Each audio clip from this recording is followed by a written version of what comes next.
All right, so today we are going to talk about Power Pop Penny. Is she good? Womp womp. She is hot, but not so hot. So, man oh man, she is a pretty cool looking character, guys. We're going to talk about how she kind of fails as a character. She's not bad, but she definitely doesn't get it done. And there's definitely an easy fix for them to, completely turn this character around and actually make her somewhat usable. But in her current form, we're going to talk about her failures as a character and how they kind of missed the boat on this one. All right, guys. So if you like our content, please use our supporter creator code. It really does help us to keep doing what we're doing and keep on making content for you guys. So thank you so much for the support, guys. All right, let's get right into it. Power Pop Penny. She is super, super cool, man. One of the trendiest girls the game's ever seen. Oh, yeah. Oh, yeah. All right, so Power Pop. She's pretty standard, but she's got some new stuff. Bull Rush. So your typical Bull Rush, your typical decoy, just like most other constructors. She's got the Going Constructor ability, though, so she does have the ability to pull out that weapon, which, it's just a basic kind of a melee attack thing where you could throw up a shield or you can attack from a frontal. It's okay. It's not bad. It's I don't use it that much. It's okay when you use it. It kind of gives you forward momentum, so you walk forward as you're swinging, which has advantages and disadvantages. I find whenever I use this, I take a lot of damage unnecessarily, so I'm not a really big fan. And honestly, it's just a lot less effective than just using your melee weapons to destroy everything. So, not my favorite. So her abilities are whatever. Bull Rush is nice. It really allows you to push enemies around and get them off your walls, move them where you want. Decoy kind of same thing. Very nice crowd control. So solid. So here's what we are here for, though. We're here for bringing down the house and bringing down the house plus. So bringing down the house. Let's go with that. The standard perk. I want to talk about the standard perk. It doesn't apply to anything that we've done in this video, but I want to talk about it because this is a huge failing on the part of Epic. Heavy attack eliminations have a 12.5% chance to grant Rock and Riff. So basically, this will never get used ever. Not one person in the history of the world will ever use this in a build. Not in a serious build. Not ever. 12.5% chance. Why is that bad? Well, let's go talk about the commander perk. So, heavy attack eliminations have a 40% chance to grant Rock and Riff, which increases your damage by 50% melee speed and 50% and your melee attack speed by 32%. So this is the same as all the other characters. The Rock and Riff is a consistent. It's a damage bonus and it's an attack speed, a melee attack speed bonus. It lasts for 8 seconds. It degrades, it decays over that 8 seconds. So why is this bad? Well, it's simple. Heavy attack eliminations are stupid. They're not a consistent thing. You can't do a heavy attack and guarantee that you're going to get a kill. So a lot of the time you have to aim for a small enemy, which if you're using a heavy attack on a small enemy, heavy attacks are highly inefficient.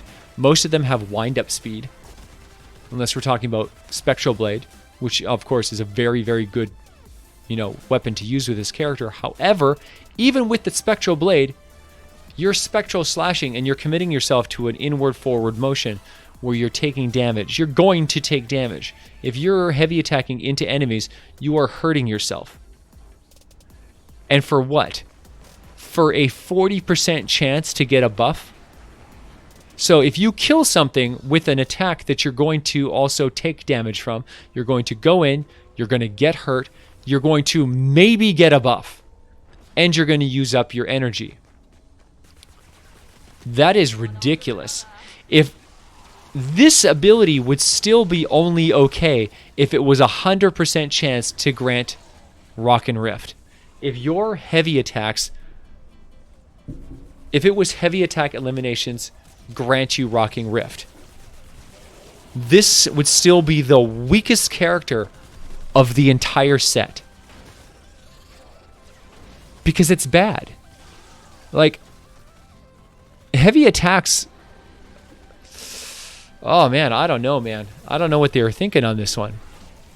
You can get an elimination for sure if you are hitting a small enemy. If you're hitting a husky or larger, you are not going to get a kill.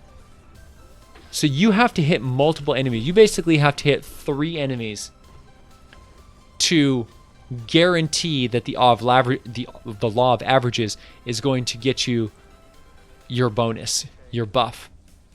And then even then, the buff only lasts for 8 seconds and it decays. So the buff is strong, but it's limited. So you're essentially, you're using energy and you're throwing your body into enemies with a preset, you know, attack motion. It's not like you can be really clever, like when you're using your melee attacks and you can kind of skirt around enemies. You can avoid damage, you can stay at max distance, you can hit them as they're coming in, you can kill multiple enemies without ever getting hit. This commits you to a movement pattern. It commits you to winding up with a baseball bat and taking a big swing. Or a hammer where you're doing a big lunging smash, where you're committing your body to a motion you can't control, throwing yourself into enemies to do a bunch of damage and hopefully get a kill, and then hopefully get lucky that that kill triggers a 40% trigger, and then on top of that, hope that the next 8 seconds is a relevant engagement where the actual attack speed bonus and damage bonus matters. Now, the reason that other characters are so strong with this very bonus is because they can trigger it easily when they need it. They can clear out, you know, a bunch of small enemies, usually a lot more than a heavy attack will do, and get a guaranteed activation and then use this to clean up all the big enemies. Now, to some extent, you can do this, but only if you get lucky. A 40% chance is terrible. That is not good. It should be 100% chance. Even if it was 100, I still probably wouldn't play this character because the other heroes are better. This is a constructor, right? It's a constructor. The abilities are not great, right? You're rocking Bull Rush and Decoy. It's okay, but it's not a shockwave, right? Right? It's not ninja super speed and double jumping. Like, these are not great melee skills. They're okay. Decoy is okay. You can use Decoy and then use that as a setup to get your heavy attack, you know, to go off. But like, you know, Bull Rush has no synergy with with getting your trigger to happen at all, right? Now when you go and take a soldier, you can shockwave in and automatically trigger your ability like that. So you can basically pick and choose when your ability goes off, so you can time it exactly for when that 8 seconds is going to make the most amount of impact on the character. This one here is not the case. This one here, you're doing a heavy attack, probably taking some damage, and then praying that your RNG gives you the buff that you need, and that the enemies around you are in a position that you can actually take advantage of the limited 8 seconds of power that you have. It's just not a good combo. It's not great. This character honestly is not going to see any play at all. People are going to use it. They're going to realize it's very, very mediocre, and they're never going to touch it again. The standard perk is so unbelievably trash that it's never going to get used ever. 12%, 40% is garbage. 12% is a joke. It's laughable. You're never going to get that bonus, ever. Like, who's going to heavy attack to try to trigger a 12%? When I'm playing melee characters, I never heavy attack on purpose. The only reason I'm heavy attacking at all is because this character needs to heavy attack. If you go look at me playing any other character with these builds, you will never see me use a heavy attack, because heavy attacks are stupid. They're not effective. Using a heavy attack means you're doing less damage than had you have just attacked with your weapon. So you're taking a damage hit, you're crippling yourself, you're putting yourself in danger just to get this 8-second bonus, and let me tell you, it's not worth it. it is not worth it. This 8-second bonus is only good if it synergizes perfectly with the types of fighting that you would already be doing with this melee character. And this does not achieve that goal. So we're going to show you what the best loadout for this character is, though. If you want to use this character and you want to do well, I did do well, and I made this character work, and this can still work for you. I would understand if you played this character just because she looks so bloody cool. And if that's the case, then let's talk about how you can make her be the best that she can be. To do that, we need to use Team Perk Blast in the Past. This will give you rocking, 900 to 1,000,000 health. It takes away all your shields and gives you 200% bonus health. It is insane. Some of the most crazy survivability you'll ever see. Saurian Claws comes from Paleo Luna, and this synergizes with that 1,000,000 health. It gives you damage based on how much health you have. 5.5% of your current health becomes melee weapon damage every time you swing. So the faster you swing, the more you get to utilize this damage bonus. This does not synergize with any of your weapon buffs. It just synergizes with how fast you hit. So very powerful. Paleo Luna gives you Prehistoric Iza gives you Saurian Hide. This is an extra 33 armor whenever your shield is depleted, which of course with Blast in the Past it is always depleted. So you get more armor and more damage reduction. So your shields and your health will last longer. Oh wait, you don't have shields, only health. It's amazing, honestly. These are no joke. Saurian Claws and Saurian Hide is fantastic. This triple is the most powerful melee combination ever. It's going to top every single melee build, I think, forever. There is a new team perk that comes out right now with the new mythic hero, and it has some very viable synergy. It gives you, basically maxes out your crit rate, so 50 to 60% crit rate for the duration of your rock and riff, and it's going to give you a heal over time.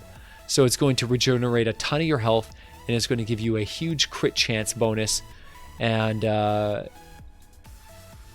honestly, it's definitely viable. It's definitely viable. If you're healing, then you're doing good.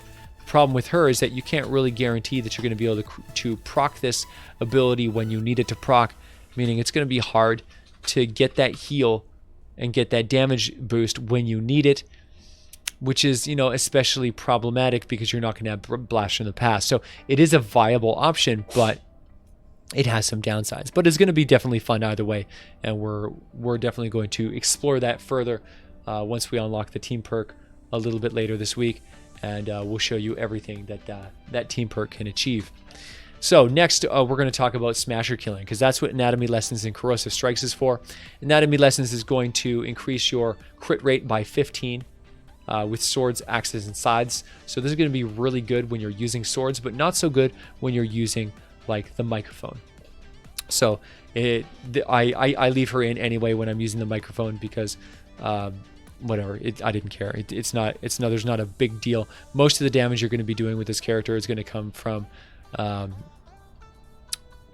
the attack speed you get from the melee attack plus the Saurian Claws bonus, and then your extra 50% is just going to pile on. So it's going to do pretty incredible damage. You could, as alternatives to Anatomy Lessons, you could throw in. Well, it depends. If you're using a sword, you want to keep it the way it is. But if you're using a club, then there are better options like Assassin Sarah. Assassin Sarah gives you a bonus, so the more you attack, the more damage you do. That's a really, really good one. You can go with Fleet if you want to move faster. You can go with extra armor with the bomb suit. If you want to get the 22 armor increase, that can make you have more survivability. So you have some options. There's a variety of different ways you can go, and they're all pretty good. Honestly, they're all pretty good. Corrosive Strikes, it has synergy with the crit. Of course, melee crits will apply a snare, slowing the enemy down by 30%. It also applies an affliction, which does 37% of your damage dealt every second for 3 seconds. So just enormous amounts of damage over time whenever you get a crit. This is very, very good for fighting smashers, which you're going to take a little longer to kill. And this stacking damage effect is definitely going to help you burn them down and get those kills and get them off the board. So very, very powerful. Last but not least, we have Survivalist Jonesy rocking the Survivalist skill. This gives you an extra 39 base health over 3 seconds. The duration is refreshed whenever you get additional elimination, so keep on killing, keep on healing. And alternatively, you could decide to go with a much more powerful character. That would be Crossbones Barrett with the Going Coconuts ability. This gives you a 20% chance that you'll find coconuts whenever you're looting containers. Whenever you eat a coconut, it will give you about 50% of your health instantly, and then give you a 20-second bonus buff, which will heal you over time and also give you 16% bonus damage. So this is excellent when you're on a mission where you're able to loot a lot of items. Of course, not good in a storm shield, but the downside is that you have to loot. You have to go and prep it. You have to collect coconuts before you can use this ability, and it also takes up one of your bars on the hotbar, so it does have downsides. So I usually go with Survivalist unless I really feel like I need that top tier performance, and then in which case, coconuts is the better option. So you do have some options here in terms of character bonuses. Get more speed, get more armor, get more damage. There's a lot of different ways that you can go. You actually also have damage bonuses. You can get club damage. Let's see, let's just show you guys real quick the different options. If you don't want to use a sword, if you want to use a club, there are bonuses like heavy attack efficiency, hardware impact if you want to knock them back, hardware critical rating for extra crit chance. That one's really, really good. Hardware damage, you can boost the damage. So there are lots of damage bonuses in here, right? You've got a lot of options. So depending on what type of weapon you want to use with this character, there's your club damage right there. Yeah, you have some options. You can get extra crit rate. You can get extra damage. There's a variety of different bonuses that you can use. So pick the one that's best for you, and this character is going to shine. Is it competitive with the other characters or top tier characters in the game? No, definitely 100% not. This character is very, very lacking. Even if this had a 100% chance to grant Rock and Rift, I don't think this would be an overpowered character by any means. I think it would be more on par with the other characters in the game, and I think that they really seriously need to take a look and consider changing that 40%, because that 40% is ridiculous. So anyway, guys, my gadgets, of course, is hover turrets and slow fields. I do this for just clearing, protection, the oh no button to help yourself out, and slow fields for whenever mini bosses hit your walls. You put the slow field down, you just start wailing on them and keep them suppressed. So that is our Power Pop Panty review. I really hope that this one helps you out, guys, helps you build the best that you can build and understand whether or not this character is even worth you investing in. She is a lot of fun and she looks really cool. So I really hope you guys max her out and give her a go, give her a try, and see how much you like this style of play, because I personally had a blast and I hope you guys do too. Alright guys, if you like this video, make sure you like and subscribe, ring that bell for notifications, and make sure you leave a thumbs up. I want to hear your guys' thoughts in the comments. Tell me what you think about this character. Did you agree with me? Did you disagree? What are your thoughts about her? Let me know in the comments, and hopefully we can both learn a bit more about these new rad heroes together. All right, guys, thank you so much for the support. Thank you for having my back. Thank you for being a part of the VASH Corps. I love you guys so much. I couldn't do this without you. And I will see you guys in the next video. Have a good night, guys. Oh yeah!